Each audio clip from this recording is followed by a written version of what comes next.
আসসালামু আলাইকুম ভিউয়ার্স, এসব বীজগণিত শিখে আমার চ্যানেল রিপন কুরাস, এটাকে আপনারা সাবস্ক্রাইব করবেন, লাইক কমেন্ট শেয়ার দেবেন, পাশে থাকবেন, এতে আমার উৎসাহ বাড়ে।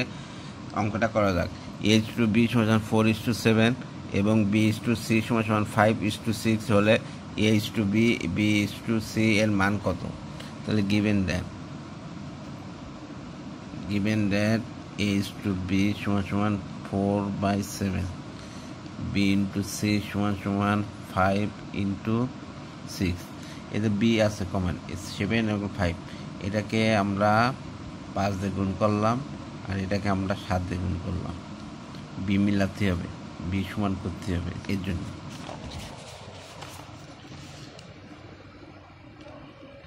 4 × 5 = 20, 7 × 5 = 35। এবার হচ্ছে 7 × 5 = 35, 6 × 7 = 42। তাহলে অতএব a/b/c = 20:35:42। এটাই আছে অ্যান্সার। ধন্যবাদ।